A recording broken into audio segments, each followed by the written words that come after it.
The Missouri Tigers get a 52-10 win over the Louisiana Raging Cajuns. Just a game where Missouri dominated from start to finish, outgaining Louisiana about 600 yards to a little over 100. So offensive domination, Ahmad Hardy, Marquise Davis, Jamal Roberts all having big contributions there. Defensively doing a lot of good stuff as well. The pass rush was really making it hard for this Louisiana offense to do anything.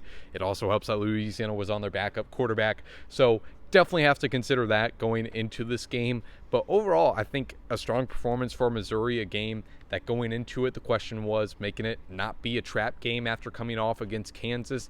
And this was not at all that, not at all a trap game, not at all a game where they underperformed. So I think a really encouraging performance for Missouri entering SEC play next week. Michael, what did you think about it? Yeah, I mean, outside of an 80-something yard run from Zylan Perry for Louisiana, I think they had around 30 or 40 true offensive yards. So there wasn't really much that they could do on the offensive side of the ball at all. It was a lot of 3-and-outs.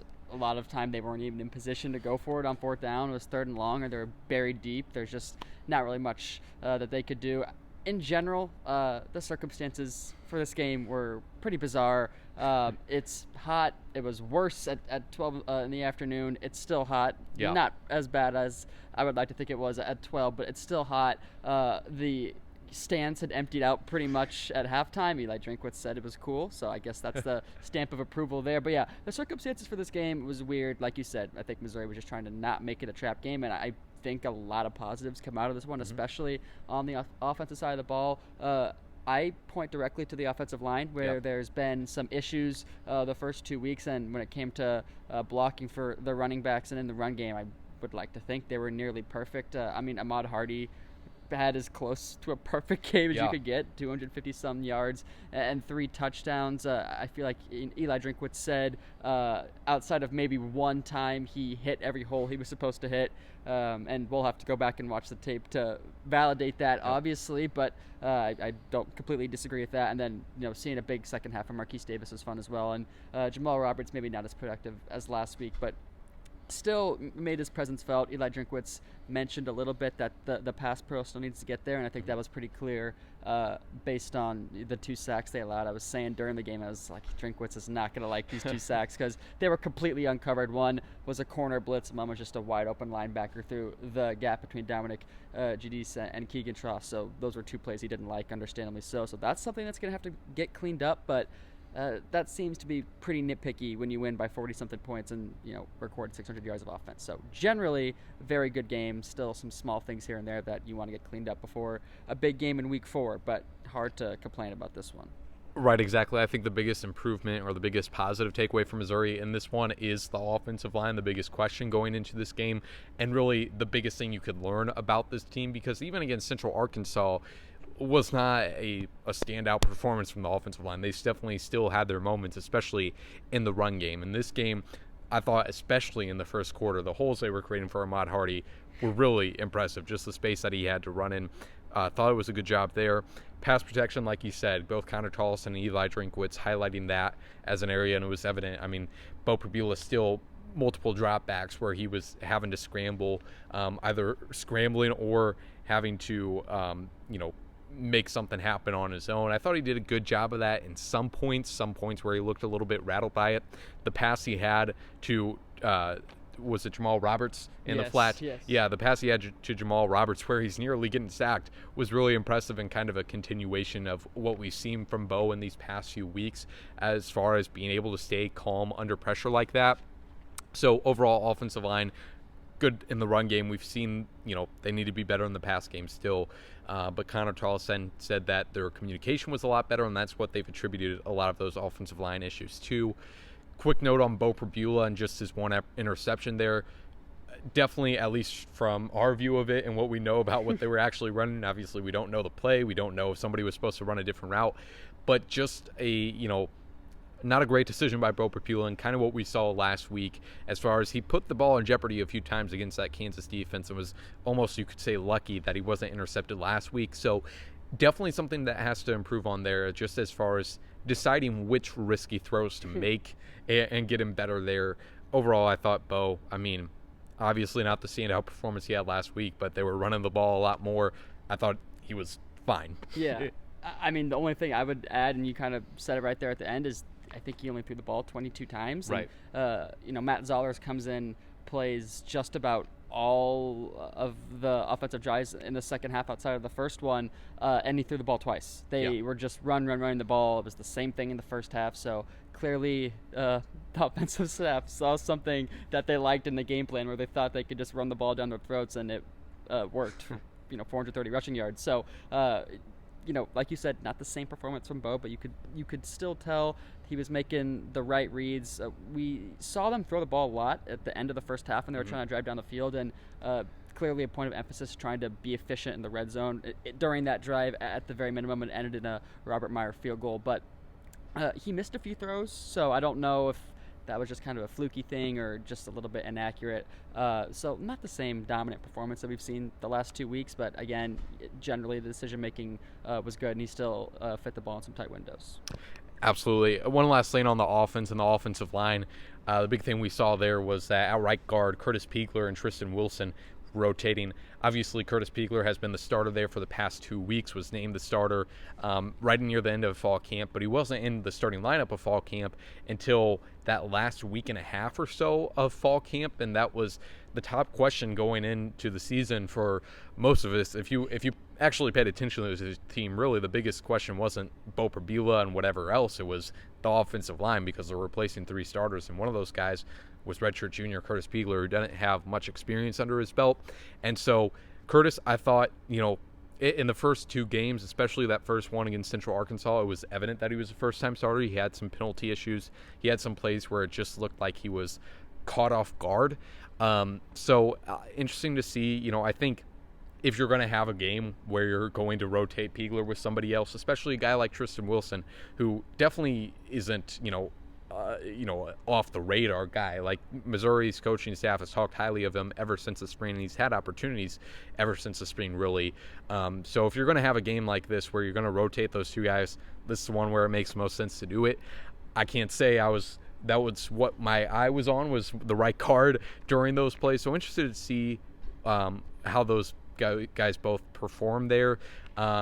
And interested to see. I mean, I would think going forward you'd probably have Curtis still be your right guard, just because, unless Tristan is noticeably better than him, just because he's had the 2 starts and he's been preparing as a starter, and you're already having so many issues with communication and cohesion there. I would think you just move forward with Piegler, but who knows? At the very least, solidifies that Tristan is that main backup option at really all the interior spots, I'd imagine, besides Judice, who has that versatility as well. Any thoughts there, Michael? No, I mean, Drinkwitz didn't really have a firm answer on the decision. It just kind of seemed like a good opportunity to do so. Yep. He noted that Connor Tollison's injury kind of obviously shook things up in terms of the depth on the offensive line in the spring and summer and fall, so it makes sense. And he said Tristan was a little bit behind the 8 ball in terms of getting reps at right guard and left guard, because he was backing up Connor at the center spot. So that makes sense. I mean, again, it just seemed like a good opportunity to slot him in. And I don't know for sure. Again, we'll have to go back and watch, but it looked like he didn't play much of the second half as well. So, again, I mean, not exactly a glaring issue if the running backs end up running for 400 something or however many yards, and you win by 40 points. So if this is still something we're seeing in the future, I think it's something more to monitor. You'd imagine that Piegler stays the starter unless there's a drastic change. Yeah, absolutely. Onto the defense for this game. Again, Louisiana dealing without their starting quarterback, and even Eli Drinkwitz mentioned after the game, like, hey, got to take that into account. But I thought Daniel Buell, I mean, at the very least, showed off that he has a good arm. And the defensive secondary for Missouri, I mean, they held them to 4 passing yards, which has to be something, no matter what.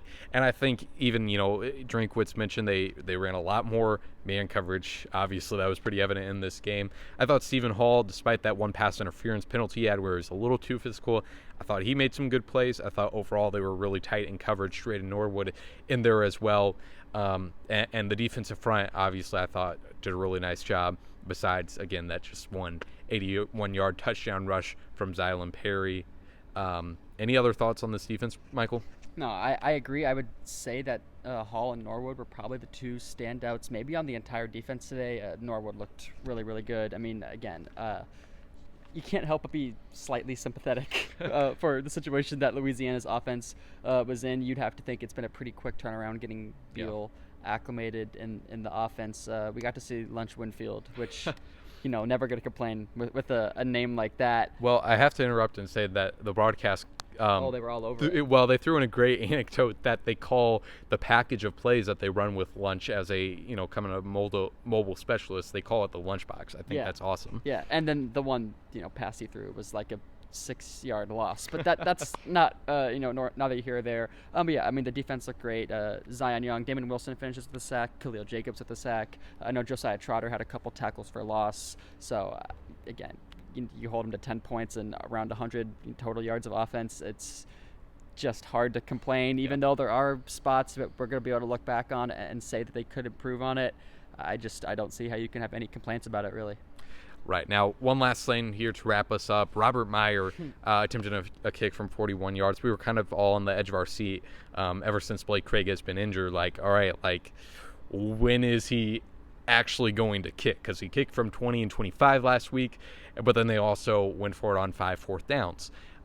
So he goes out there for the 41-yard kick, and as we talked about before the game, it's great as opportunity as ever, besides the UMass game coming up here in 2 weeks, for him to get his opportunity to get some good reps under his belt, and he misses the 41-yard kick right above us here on this goalpost. And as we were talking about before, I mean, no way to sugarcoat it.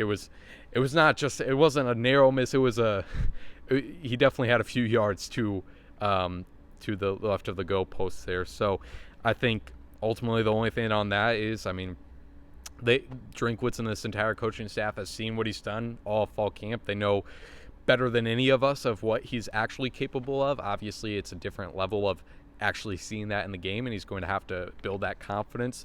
But that's the first test of it. I'm not going to go out here and say that it's a huge problem for Missouri at this point because, again, it's his first kick, and we'll see how he improves from here. Any thoughts on that, Miss? I mean, the key word is confidence. You hope this one doesn't shatter that. Mm-hmm. My guess would be that it doesn't, given the situation, and it's a relatively pressure-free situation that 41-yarder was in. But like you said, there is no sugarcoating the fact that it was a good, decent amount left, and not a smidge. It was arguably a concerning amount that he missed by. But he's young, he's inexperienced. They're still easing him into the process, so hopefully that confidence comes along. We saw what the offense can look like if they're more aggressive and maybe they're not fully comfortable with Robert taking some of these kicks. We saw that against Kansas. I'm not saying that this is a signal of that to come against South Carolina and in the future, but whether they do that or not will definitely be a good tell of where they feel Robert is at. Absolutely. Well, Louisiana brought the sun and Missouri brought the belt. Missouri moving on to a 3-0 start to the season. We appreciate you tuning into this recap and hope you do the same for the rest of our coverage.